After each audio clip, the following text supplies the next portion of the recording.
सुहेल, कैसे हैं एहसान आप? Good evening. अच्छा जनाब, हॉलीडे सीजन कैसा चल रहा है? बहुत अच्छा, रिलैक्स, क्रिकेट भी ऑलमोस्ट बुरा हाल चल रहा है। locked out and locked in, hmm, lockdown kind of a Christmas and New Year's. काफ़ी ट्रैवलिंग हुई। आई होप कि इससे थोड़ी कम ट्रैवलिंग होती, लेकिन बहरहाल लोग अपने रिलेटिव्स से मिलना चाहते हैं। मगर वैसे नज़र आ रहा है नेबरहुड में काफ़ी सन्नाटा है, there are not too many people, so that अच्छा, शोज कि people are following some directions. तो सब right। आज जो बुक हम बात करने जा रहे हैं, let me share the screen first. Ji,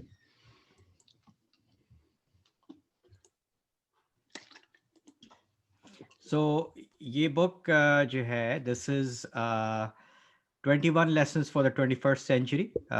We thought कि it is very appropriate, इसलिए कि 21st century का पहला क्वार्टर तकरीबन ख़त्म होने वाला है। So we are almost 20 years into 21st century. और बहुत कुछ चीज़ें जो इस किताब में लिखी जो कि लास्ट ईयर आई थी, we have seen those things happening. So it's a very relevant book, 21 lessons for the 21st century, and the writer is Yuval Noah Harari, हम सबके जाने पहचाने और one of our favorite authors. Yuval नोआ Harari का जो introduction है वो इनकी एक और बुक में पहले हो चुका है. We have talked about that introduction before. Usme, as you can remember, he's a professor of history. history, He's a PhD in history. Let me correct myself. He's a PhD in history from Oxford University, and he teaches, he lectures, he advises people. He makes a lot of intellectual contribution to this world. He's originally from Israel and he lives in Israel, but he travels a lot.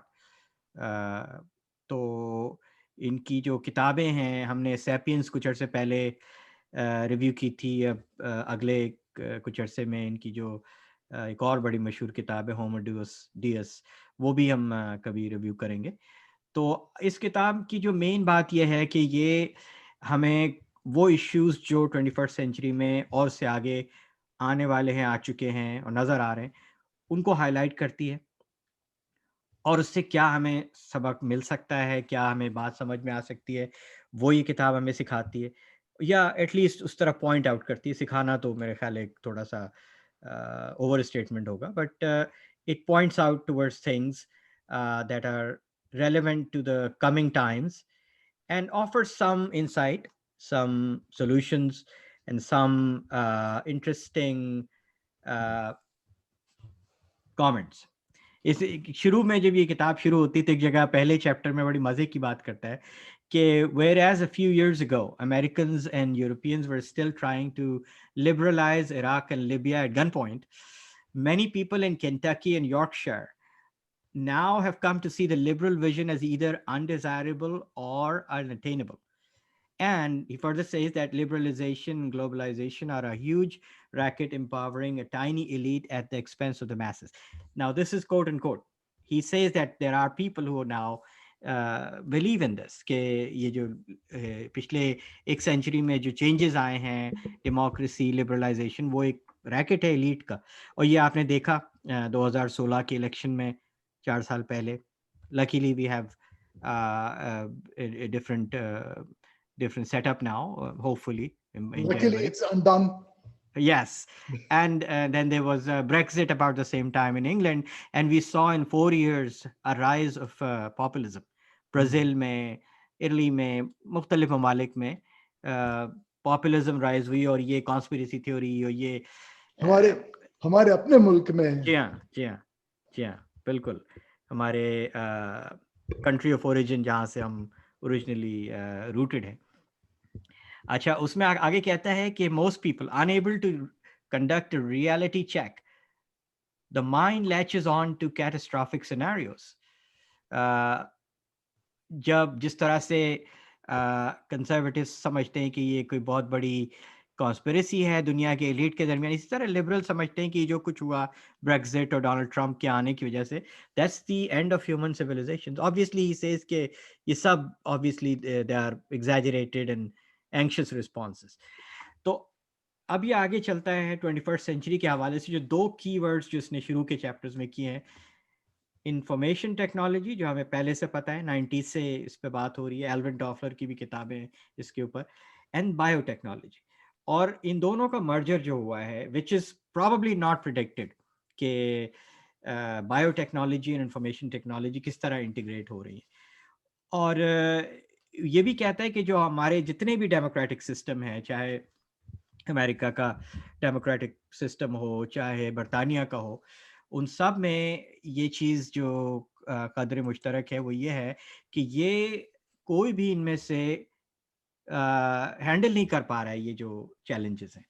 तो कहता है कि ये जो AI और blockchain revolution जो है, blockchain for those people who may not know, I am pretty sure lot of people know, ये एक तरह का फाइनेंशियल ट्रांजैक्शन का सिस्टम है। इसमें you don't go through banks but private operatives and it's legal.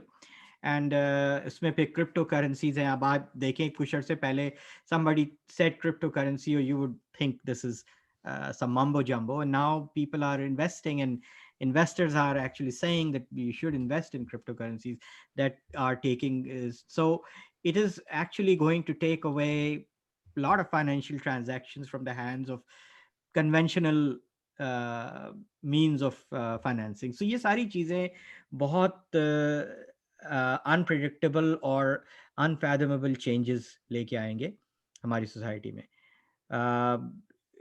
उसमें बहुत सारी बातें अच्छी भी हैं, जो उसने ये कहा है कि जो उससे एआई से और बिग डाटा से आएंगी। मैं अभी थोड़ा सा उस पर बात कर लेता हूँ। In the interest of time I won't go too much in detail, क्योंकि ये बुक रीडिंग से के लिए ये रिव्यू है and people should read if they like the review. कि उसने ये कहा है कि एआई में जो जो चीज़ें बहुत, एक तो ये उसने कहा है कि जो बहुत सारी जार्गन जो आज तक हमें कुछ अरसे पहले पता नहीं थी, आज वो कॉमन गुफ्तगू का जरिया गुफ्तगू में शामिल है। जैसे टेड टॉक्स हैं, थिंक टैंक्स हैं, high tech conferences, globalization, blockchain, genetic engineering, artificial intelligence, machine learning. अब ये सब बातें सुन के बहुत से लोग ये सोचते हैं कि यार ये तो जो कुछ हो रहा है इसमें मेरा तो कोई हिस्सा ही नहीं है, आई एम लेफ्ट आउट, क्योंकि एक there will be a lot of people who will be left out left out. Unfortunately. तो उस पे भी उसने बात की है। अच्छा, एआई के जो इसने जो कुछ दिए हैं एप्लीकेशंस, और आई एम श्योर बहुत से लोगों को इस चीज़ का पहले से इदराक होगा कि AI is going to take over a lot of things and is already has. हम लोग चूंकि we are both in the health care, तो हेल्थ केयर के हवाले से ये कहता है कि वो सारी चीज़ें हेल्थ केयर में जो कि रूटीन्स हैं, जो कि प्रेडिक्टेबल पैटर्न्स हैं, जो जिसमें बहुत ज़्यादा क्रिएटिविटी की ज़रूरत नहीं, या फिज़िकल आपको जहाँ पे इस्तेमाल करने की ज़रूरत नहीं है, वहाँ एआई बहुत सारा काम आपका कर सकता है। जो बहुत सी फिजिशियंस को he goes to the point will says that will make them redundant. सूरत हाल ज़ाहिर है ये है, आप किसी प्राइमरी केयर फिजिशियन को दिखाएं तो 3 से 6 महीने का वेट पीरियड होता है before you can see the first time. So AI can solve that problem. It can bridge that gap. AI can screen for a lot of problems and can offer you solutions not based on some just from a web research, but it can be very individualized. तो ये चीज़ें हैं जो हमें लगता था शायद कुछ साल पहले कि ऐसे ही, ऐसे कैसे हो सकता है, I am a physician, I know how to diagnose, but frankly speaking there is a lot that AI can do. आप साइकाइट्रिस्ट हैं, मैं भी साइकाइट्रिस्ट हूँ। हम लोग जो अपना मरीज के साथ जो टाइम स्पेंड करते हैं उसमें कितनी चीज़ें ऐसी होती हैं जो रूटीन होती हैं। We ask the same questions, we ask the same mental status examination, a lot of things are very routine. और उसमें कहाँ फ्लैग करना है वो हमारा काम होता है, किस चीज़ को फ्लैग करना है और किस चीज़ पे तवज्जो देनी। AI can actually sometimes even do a better job because we are humans. We get distracted, phone बज जाता है, ईमेल आ जाती है, कोई दरवाजे पे नॉक करता है, अपने कुछ इश्यूज होते हैं हर एक के, तो वो एआई को तो वो इश्यूज नहीं होंगे। तो AI can actually do a pretty good job with screening. So वो उसने बात की है। फिर उसने बात की है कि बिग डाटा जो है और एल्गोरिदम्स जो हैं वो किस तरीके से इंसान की लाइफ को चेंज करेंगे। इसमें और भी उसने बात की है कि ये जो इस सारे सिलसिले से जो इकोनॉमिक ग्रोथ होगी, it will lead to a lot of technological disruption, lot of disruptive technologies will be available, and जितनी ज़्यादा disruptive technologies होंगी उतना हमारे बहुत सारे लोग will become sorry to say useless. Okay, उसने ये term use की है, the technological revolution might soon push billions of humans out of job market and create a massive new, and I quote, useless class, leading to social and political upheavals that no existing ideology knows how to handle. This is a very key message of this, what we are about to see. फिर आगे की वो बात करता है कि AI can do better job at even where there is intuition required, क्योंकि जितना AI refine हो रही है, it has become more and more intuitive, and human and AI interaction से AI का level of autonomy, intuitiveness बेहतर होती है. उसकी बहुत छोटी छोटी मिसालें आपको अपनी लाइफ में आप देख रहे होंगे कि जब आप हालांकि उसकी बहुत ही लोअर लेवल की मिसाल है कि आप जब कभी नेटफ्लिक्स में मूवी देखते हैं तो अगर आप अपने नाम से लॉग इन होते हैं तो जब नेक्स्ट टाइम आप जाते हैं तो सिमिलर मूवीज का उस पे जो है वो उसके डैशबोर्ड पे नजर आने लगते हैं. शोज के Netflix is intuitively thinking about your interest. इसके अलावा बहुत सी अच्छी इंटरेस्टिंग बातें हैं. उन्होंने ये भी कहा है कि हो सकता है कि बहुत से साइकाइट्रिस्ट, उसने ख़ास तौर पे जिक्र किया है कि some of these programs might outperform actual human psychiatrists. I find it to be a little difficult to digest, but I'm willing to look into it. It's something that may not be baseless. वही कहता है कि उससे cost कम होती है health care की. AI जब आपकी हेल्थ केयर में आएगी, टाइम वेट करने का, कितनी देर इंसान इंतजार करता है, and then lot of people don't have any coverage, so an AI app in their phone can actually solve their everyday problem. क्योंकि एक प्राइमरी केयर डॉक्टर के पास एक बल्क पेशेंट्स का वो होता है जो नज़ला, ज़ुकाम, खांसी, कमर दर्द, सर दर्द, पेट में दर्द वगैरह वगैरह. You know, to tell you the truth, how much creativity and intuition you need to treat those patients? True. Not much. And then you can, so उसकी एक दूसरी साइड ये है कि इससे आपका जो प्राइमरी केयर फिजिशियन उसके ऊपर लोड कम हो जाएगा. He or she might be able to see a more select group of patients who may need the intuition and the creativity. दूसरी पे आगे बात की है कि एल्डरली की केयर जो है, that's a growing job market. क्योंकि जिस हिसाब से लॉन्जेविटी बढ़ रही है, स्पेशली इंडस्ट्रियलाइज्ड कंट्री. इनफैक्ट अगर आप देखें सारे मुल्क में तकरीबन चंद मुल्क है मेरे ख्याल इसमें, Afghanistan, unfortunately, Somalia, some other countries, but in majority countries like Nigeria, like Pakistan, they have added 10-15 years to their life expectancy. यहाँ वो 55-60 साल की उम्र में गुजर जाते थे, आज 67-68 की लाइफ एक्सपेक्टेंसी हो गई. वेस्टर्न कंट्रीज में 80-85-90 इज कॉमन. तो एल्डरली केयर की बहुत बड़ी लेबर मार्केट है. उसमें भी ये कहता है कि AI will help a lot in those areas, and वो डिटेल में जाता है कि कैसे कैसे क्या चीज़ें हो सकती हैं.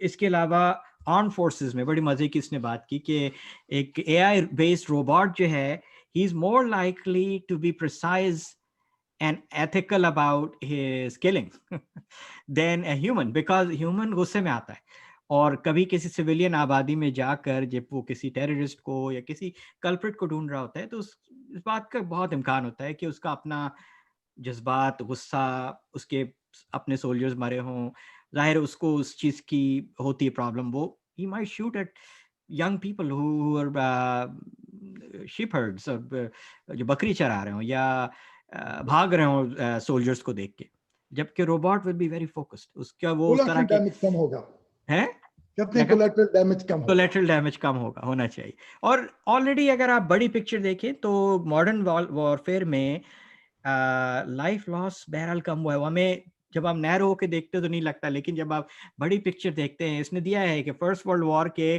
एक बैटल में 2.5 लाख लोग मरे। एक बैटल जो एक 4-5 दिन की एक बैटल जो उसने बताया कि उसमें 2.5 लाख लोग, 1.5 लाख लोग मरे थे first world war. Second world war की तो जो डेथ टोल है वो आपके सामने, millions and millions of people died. आज की वॉरफेयर में आपको अगर कहीं 200-300 लोग एक साथ मर जाते हैं तो it's a big news. I mean it's a huge news. Yemen में जो हुआ या जहां भी हुआ, तो मतलब कहने का ये है कि हमारी जो टेक्नोलॉजी है उससे, उसका ये एक पहलू जो हम बाज़ औक़ात नहीं अप्रिशिएट करते, वो ये भी है। इसके अलावा उसने और बहुत सी इंटरेस्टिंग बातें की हैं। मैं थोड़े से चैप्टर्स को स्किप करूंगा, and I would like to talk a little bit about issues such as nationalism and those kind of things जो इसने जिस पे बात की है इसने, कि नेशनलिज्म क्या है। तो वही कहता है कि नेशनलिज्म जो है ये कोई पुरानी चीज़ नहीं है, ये हंटर गैदरर्स के ज़माने की चीज़ नहीं है, ये पिछले 200-300 साल की कहानी है, जब लोगों ने एक आइडेंटिटी क्रिएट की based on their geography, dress code, language, culture, and this is a recent invention. तो ये कहता है my ability to nevertheless feel loyal to this nebulous mass is not a legacy from my hunter-gatherer ancestors, but a miracle of recent history. A Martian biologist familiar only with the anatomy and evolution of Homo sapiens would never guess that these apes are capable of developing communal bonds with millions of strangers. We consider ourselves to be connected to millions of strangers just because they were born in the same geographic location. We have nothing in common, but they are compatriots, and that's it's in our head, right? मगर एक साथ में ये भी कहता है कि huge systems cannot function without mass loyalties, and expanding the circle of human empathy certainly has its merits. तो ये काउंटर आर्ग्यूमेंट भी करता है। ये इसकी बड़ी अच्छी बात है कि ये कब कोई चीज उठाता है तो उसको काट के फेंक नहीं देता, उसके डायलेक्टिकली देखते हैं हर ये चीज को, बिल्कुल थीसिस एंटीथीसिस को लेके चलता है। बिल्कुल। एक जगह कहता है कि डू डोनाल्ड ट्रम्प, टेरेसा मे, उस जमाने में जिस वक्त किताब आई है, Theresa May was still the Prime Minister of UK. So Donald Trump, Theresa May, Vladimir Putin, Narendra Modi, and their colleagues, did this save the world by fanning our national sentiment? Or is the current national spate a form of escapism from the intractable global problems we face? ये question mark के साथ है। ये बड़ा अच्छा सवाल है, बड़ा अच्छा, और हाँ। इसने जवाब देने की कोशिश की है कि ये हमारे लिए शायद ये स्केप है, हमें प्रॉब्लम्स का सलूशन ना होने की वजह से। फिर ये भी कहता है कि जो ये क्राइज होती हैं आवर कंट्री फर्स्ट, इसमें कभी इन्होंने ये सोचा है कि how are we going ever to face those challenges without international cooperation? How would we ever be able to protect ourselves from some kind of a nuclear destruction without cooperation from others? So चाहे वो सबसे पहले पाकिस्तान हो, चाहे make Make America America great Great Again, yeah, India First, or whatever. You have to take a deep breath and think about it. खोखले नारे ना लगाओ। बिल्कुल बिल्कुल। और ये लोगों को एक और ड्रग ना पकड़ा दें, जैसे कई सदियों से मुख्तलिफ दौर में मुख्तलिफ ड्रग्स हमें दी गई हैं कि अच्छा थोड़े दिन के लिए, या लॉलीपॉप कह लें। अच्छा, अब इसमें इमिग्रेशन पे भी मैं थोड़ा सा कहूँगा, उसके बाद I move it over to you, pass it over to you. Immigration के बारे में इसने कहा है कि immigration has become a major force, और इमिग्रेशन आज की जो पिछले 50-60-100 साल की इज वेरी डिफरेंट फ्रॉम जो पहले हुआ करती थी, कि मैस बड़े बड़े ट्राइब्स का thousands upon thousands of people will move because of war, because of famine, because of persecution. दरिया का कोर्स चेंज हो गया, लोग दूसरी जगह चले जाते। अब जो इमिग्रेशन होती है it's more focused and it's based on economic reasons. Yes, religious persecution की base पे भी होती है, but those are not usually not mass immigration. Those are mostly immigrations based on personal choices and family की choices, ज़्यादा जो bulk है immigration का इस वक्त। और अब पिछले कुछ सालों में जो ये जो मिडल ईस्टर्न सिचुएशन हुई उसमें ज़ाहिर है ये एक अनोमली है, क्योंकि ये नहीं था काफ़ी अरसे तक इस तरह की मैस मूवमेंट नहीं हो रही थी, मगर ये हुई है। तो वो भी अपनी जगह उसने जिक्र किया है। फिर वो कहता है कि क्या इमिग्रेंट और जो होस्ट है उन दोनों के उसने एक काउंटर आर्ग्यूमेंट्स दिए हैं इस चैप्टर में, और ये पढ़ने से ताल्लुक रखता है कि उसने दोनों की बात को पेश किया है और ये दिखाया है कि भाई उनकी बात में भी वजन है, उनकी बात में भी वजन है। वो कहते हैं कि भाई will they ever become us, who will come to us, and how long it takes, when do we say that you are now integrated, और इंटीग्रेशन के लिए क्या पैरामीटर्स हो। दूसरा ये कहते हैं कि do I need to integrate assimilate to be loyal, I'm here doing a good job, I'm bringing something positive, do I need to change my dress, my language, my food just so that you would like me? तो ये दोनों arguments उसने दिए हैं और बड़े अच्छी तरह से उसने उसको बहुत अच्छा वो किया है। उसने एक जगह दिया, टर्की की मिसाल दी है कि इसमें बड़ा हिपोक्रेसी भी है वर्ल्ड की, जो उसने पॉइंट आउट किया है कि टर्की में have a moral duty to allow desperate Syrian refugees to cross its borders. But if these refugees then try to move to Sweden, the Swedes are not bound to accept them. So how is the one thing different from the other? तो उसने ये बड़ा interesting वो किया है। Germany में आपने देखा कि सीरियन और मिडल ईस्टर्न इमिग्रेंट्स बहुत आए, जिसकी वजह से एंगेला मर्केल को बहुत डोमेस्टिकली बहुत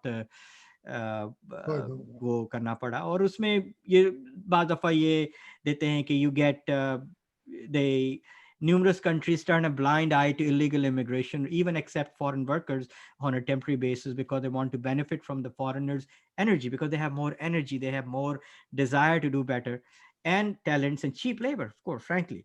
But the country then refused to legalize the status of these people, seeing that they don't want immigration. That's a dichotomy. It's hypocrisy. इसके जवाब ज़ाहिर है लोगों को देने, और इस लंबी बहस है। फिर उसने वो दिया हुआ है कि सोसाइटी कहाँ से लोग मूव होते हैं, पेट्रियार्कल सोसाइटी से लिबरल सोसाइटी में मूव होने के क्या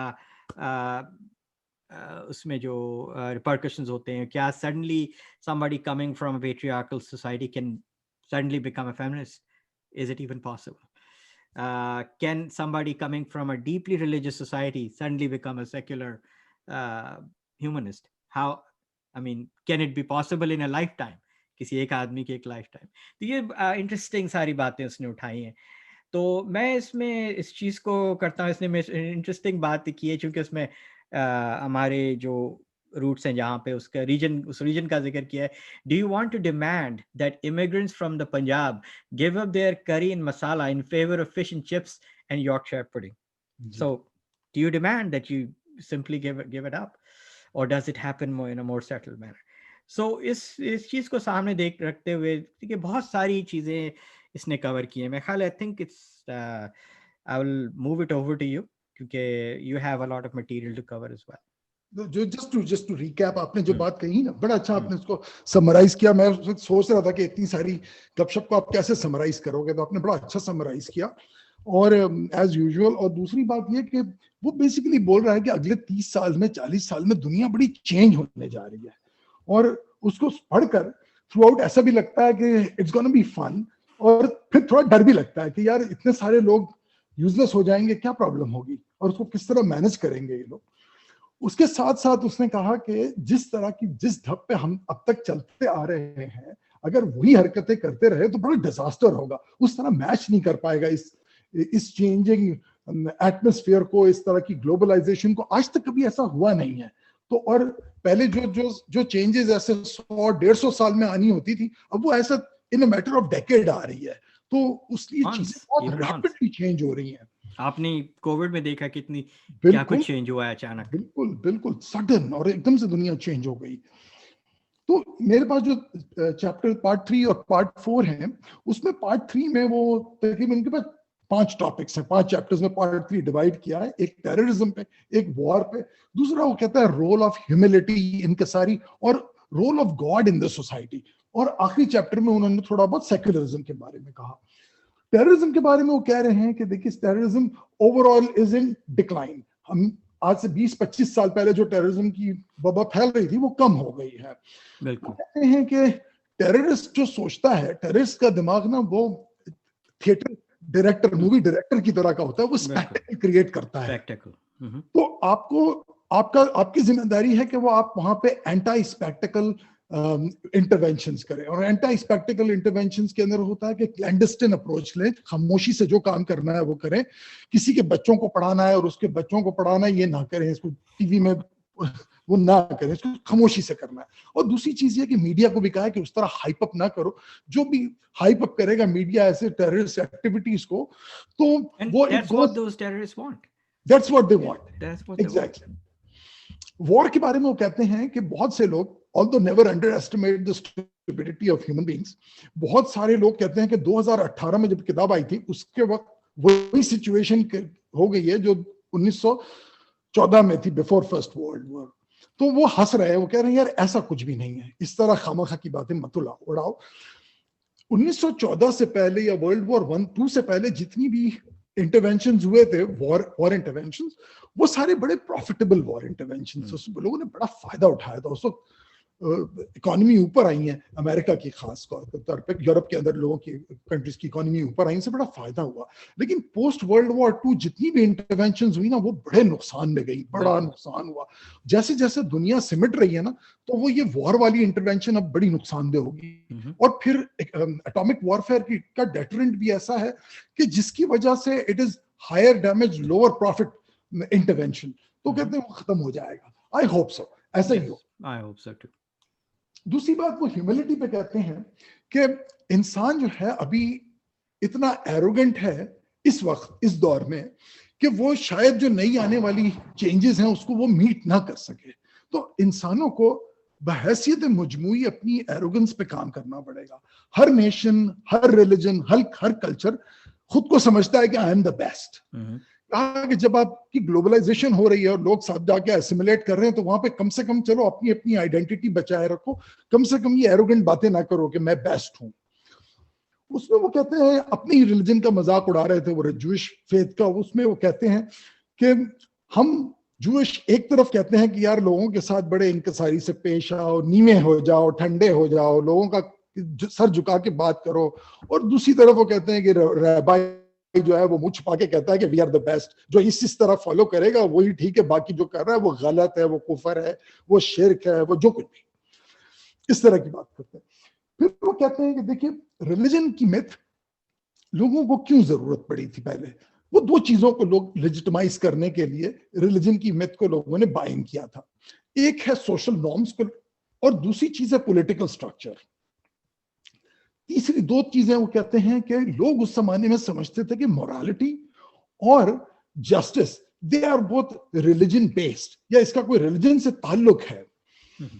उसमें वो कहते हैं कि अब जमाने ऐसे बदल गए हैं कि वो रिलीजन की जो मिथ्स थी to legitimize social norms and political structures, वो अब कर नहीं पाएंगे, अब वो हो नहीं पाएगी। उसको वो दीज आर फेल्ड मिथ्स। आगे चल के वो कहते हैं सेक्युलरिज्म के बारे में, वो कह रहे हैं कि हम कैसे सेक्युलरिज्म को बचाएंगे। वो कहते हैं कि जो हालात चेंज हुए सारी दुनिया में, उससे सेक्युलरिज्म को बड़ा खतरा है। सेक्युलरिज्म बुनियाद बनती है 2 चीजों की, एक डेमोक्रेसी की और एक मॉडर्न साइंस की, इसलिए बड़ी प्रेशियस चीज है। और सेक्युलरिज्म खुद किस बुनियादों पर खड़ी है, दे आर एनलाइटनमेंट आइडियाज, जैसे ट्रूथ है, कंपैशन है, इक्वालिटी है, जस्टिस है, करेज है, रिस्पॉन्सिबिलिटी, ये सारी एनलाइटनमेंट व्यूज है। ये बड़ी अच्छी बातें हैं। वो कहते हैं कि ये बातें इतनी अच्छी हैं कि हर इंसान को अपनी अपनी परसूट करनी चाहिए, खुद अपना सच को ढूंढना चाहिए। गवर्नमेंट का काम होना चाहिए कि वो ये सारी एनलाइटनमेंट की व्यूज या आइडियल्स लोगों को हेल्प करें कि वो खुद अपने अपने ढूंढे। ये नहीं कि ऊपर से कोई कंपैशन और ट्रूथ का कोका कोला पिलाना शुरू कर दे लोगों को। तो उससे बोला कि उससे बहुत ज्यादा सेक्युलरिज्म को नुकसान है। अगर कोई भी सेक्युलर गवर्नमेंट अपना पर्सपेक्टिव, अपना ट्रूथ, अपना कंपैशन फोर्स करे कि this is compassion and this is not, तो उससे सेक्युलरिज्म को, डेमोक्रेसी को बड़ा खतरा है इन द लॉन्ग रन। आगे चल के अगले चैप्टर में, अगले सेक्शन में, ये हमारा सेक्शन कंक्लूड हो जाता है। उसके बाद जो दूसरा और फोर्थ सेक्शन है इसका, वो बेसिकली ट्रूथ और जस्टिस बेस्ड है। मेरे ख्याल से एहसान, मैंने इतना अच्छा वेल रिटन ट्रूथ और जस्टिस कभी नहीं पढ़ा, इतने छोटे से पैराए में। आई एम श्योर आपको भी लगा होगा। सही। वो कहते हैं ट्रूथ समझाते हुए कि जैसे जैसे दुनिया में नॉलेज बढ़ती है ना, ऐसे ऐसे इल्यूजन ऑफ नॉलेज भी बढ़ता जाता है कि दुनिया में बहुत नॉलेज है, बहुत मटेरियल है, इतनी यूनिवर्सिटियां खुली हैं, अचानक से इंसानों को ये गुमान होने लगता है कि ये सब बातें मुझे भी पता है। नहीं, ये खतरनाक चीज है। ये इस तरह की जो थिंकिंग है, ये इल्यूजन से बचना बड़ा जरूरी है। और उस इल्यूजन को काउंटरएक्ट करने के लिए सोसाइटी में एविडेंस बेस्ड बात की जाती है। आपने अभी देख लिया होगा, छोटे छोटे बच्चे यहाँ पे कॉलेजेस में, हर आदमी पूछता है आपसे पकड़ के कि what is the evidence for that. ये हमारे जमाने में तो ऐसा कुछ नहीं था, जो टीचर ने बोल दिया दैट वाज इट। अब लोग, हर छोटे छोटे लोग पूछते हैं, छोटे बच्चे पूछते हैं अक्सर के व्हाट इज द एविडेंस। चीजें चेंज हो रही हैं।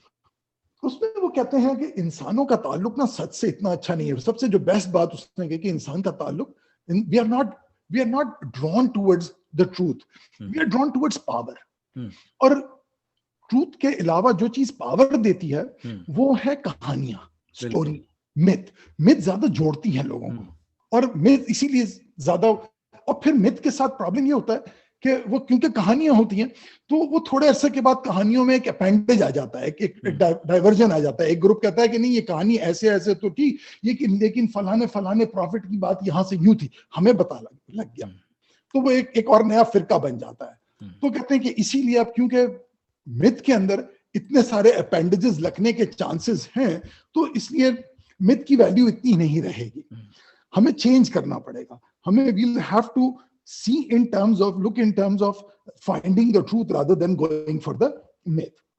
जिस तरह वो कहते हैं कि जिस तरह हमने ये सीखा कि मोरालिटी और justice are not dependent on religion, उसी तरह हमें ये समझ आता है कि ये मोरालिटी और जस्टिस का रास्ता जो है वो नेचुरल है, और ये डिपेंडेंट है नेचुरल सिलेक्शन पे या एवोल्यूशन पे। हमारे पास इस वक्त जो मोरालिटी है वो it is not based on any idea और theory, but this is who we are as a result of our natural selection, और स्टेज ऑफ नेचुरल सिलेक्शन।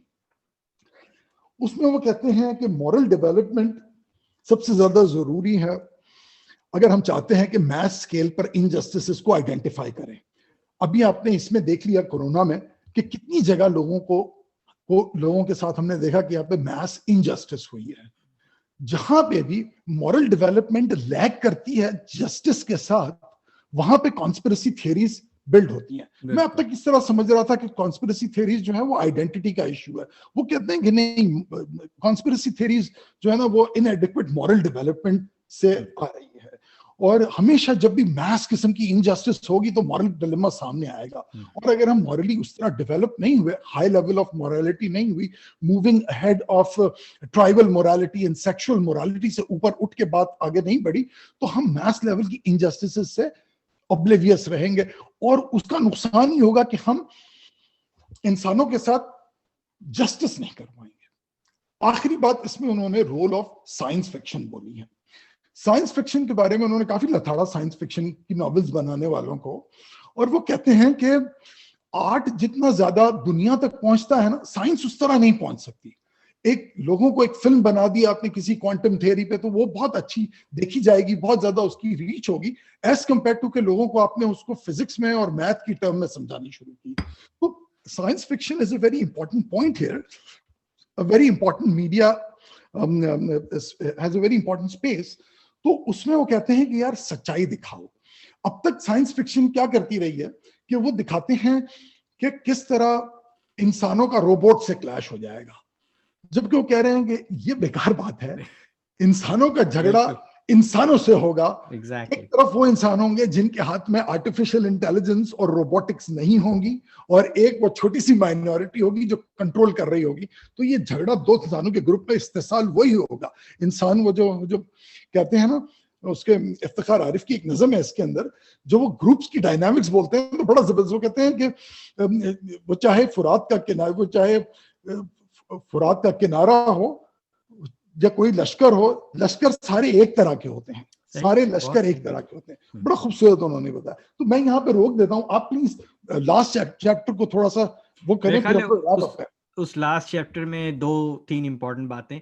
एक तो उसने सजेशंस दिए हैं एक रेजिलियंस के हवाले से, कि रेजिलियंस जो है ह्यूमैनिटी को बिल्ड करनी पड़ेगी, और उसको फैसिलिटेट करने के लिए उसने कुछ suggestions दिए. I think you have some good idea about the education side, and you wanted to mention something. So how about you talk about that, and then I'll wrap it up with the last do you want to say something on meditation जो आप बता रहे थे? I think वो education के बात कर लेते हैं, आप पहले education पे। जरूर, वो बड़ा अच्छा, असल में ये किताब में तो नहीं है, मगर इन्होंने अपने उसमें अपने एक इंटरव्यू में नोआ हरारे ने इसको मेंशन किया है। वो कहते हैं कि अक्सर किताब में है, but he's given this in the context of educational theory that he has adopted from somebody. From somewhere else. So that's the background. So, he's mentioned that, and then you go ahead. अक्सर वो कहते हैं कि अक्सर लोग पूछते हैं कि बच्चों को कोई एडवाइस दें कि कैसे फ्यूचर में क्या करें, अगर इतनी अनसर्टिनिटी है तो हम कैसे क्या करें, कौन सी फील्ड में जाएं, कि हो सकता है जो फील्ड हम अभी फिलहाल जिन चीजों के बारे में हम सोच रहे हैं वो आज से 10-20 साल बाद एग्जिस्ट ही ना करें, मैं इतनी मेहनत करूं। तो उसमें वो कहते हैं कि यार इस चक्करों में ना पड़ो कि इंफॉर्मेशन किस तरह की लेनी है। 4 C's बड़े इंपॉर्टेंट है। एक तो कहते हैं कि one has to learn critical thinking, हर चीज को क्रिटिकली कैसे अप्रेस करते हैं किसी सवाल को, वो करना बड़ा जरूरी है। जो ये भेड़ चाल है ना कि जो एक साथ एक फॉलो कर रहा है बस फॉलो करते चलो, फॉलो मक्खी पे मक्खी मार, इससे बहुत नुकसान होगा। ये अमेरिका को समझा रहा है जिसकी यूनिवर्सिटी और उसकी एजुकेशन इतनी ऑलरेडी इतनी एडवांस है और वो क्रिटिकल थिंकिंग पे ऑलरेडी इतने ज्यादा गंग हो हैं, उनको भी बोल रहा है इट्स नॉट इनफ, ज्यादा करो। बिल्कुल बिल्कुल। उसके अलावा कहते हैं कि दुनिया को अब कोलैबोरेट करने में, आपस में कोलैबोरेशन करने के अलावा कोई ऑप्शन ही नहीं है, there is no second option. Exactly. बच्चों को सिखाएं कि कैसे लोगों के साथ कोलैबोरेट करके काम करते हैं, और कम्युनिकेशन स्किल्स पे इंप्रूव करना है। और उसके अलावा जो सबसे इंपॉर्टेंट चीज है ये कि बच्चों को क्रिएटिव बनाना है, कोई नई चीज सोचें, ये चीजें सोच छोड़ दें, जो चीज हो गई है उसी के ऊपर हाथ पे हाथ, वो हमारी जनरेशन ने की है और शायद वो रहेगी नहीं। और ये बात पेरेंट्स के लिए बहुत इंपॉर्टेंट है कि ये बहुत इंपॉर्टेंट है, ये अनइंटेंशनली हम सप्रेस कर देते हैं बच्चों के, और ये अब बेहतर हुआ है। I have to say that in my children's generation they are doing a better job, but हमारी जनरेशन तक उससे पहले रिपीट पैटर्न्स को रिपीट करना that was a safe option. जो लिखा हुआ है किताब में, जिस तरह बताया गया है, क्योंकि आपको एग्जाम पास करना है, नेक्स्ट क्लास में जाना है, तो प्लस क्रिएटिविटी को डिस्करेज किया जाता है, इसलिए कि क्रिएटिविटी को एक लग्जरी समझा जाता है। तो ये सारी चीज़ें कोलैबोरेशन के मुकाबले में कंपटीशन को प्रमोट किया जाता है, और उसका लॉन्ग टर्म में कोई पॉजिटिव आउटकम सोसाइटी पे नहीं होता। Collaboration is the way to go, और ये आप बच्चों को शुरू से नहीं सिखाएंगे तो they will never become good team player. हमने देख लिया कि एक साहब हैं जो कि टीम प्लेयर नहीं थे, लिहाजा वो 4 साल व्हाइट हाउस में रहे, and he never collaborated with anybody. And he claimed that nobody collaborates with him. So maybe he had the same feeling towards others. So, but anyway, that's the flaw in the system globally, कि ये चीजें जहाँ system बेहतर है वहाँ ये चीजें शायद ज्यादा है।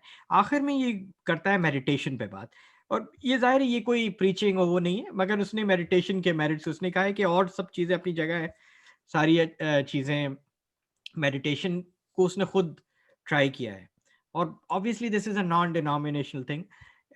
In all kinds of prayer tradition there is an element of meditation, focus, breathing, quiet, calming down. आप जो भी prayer tradition उठा ले, सब में ये element आपको मिलेगा, unless you're doing it as a ritual and you never pay attention to doing because you're doing for the sake of doing it.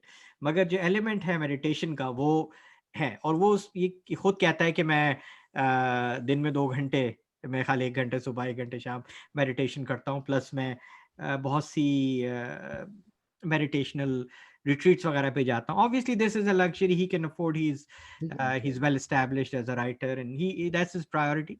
But ये कहता है कि जब मैंने मेडिटेशन स्टार्ट की तो 1 साल लगा मुझे सिर्फ मेडिटेशन सीखने में, क्योंकि मुझे लगता था कि मैं I am not even in charge of the breath that goes in and out because I couldn't really regulate it because of my anxiety, because of my lack of focus. And I thought I wasn't in control of my life. So उसने कहा meditation was a very humbling exercise for me. And it taught me a lot about myself. And it took me away from a lot of jumble and lot of different thoughts. So it's a good way to end the book. And it's a good suggestion. Obviously, not everything is everybody's cup of tea. We are all different. लेकिन मुख्तलिफ किस्म की relaxation techniques, मुख्तलिफ किस्म की meditation based exercises have become very common these days, as you may know from your practice. Mentalization based treatment, we are doing it, we are recommending, and so it's not something that you could say jantar mantar hai kya.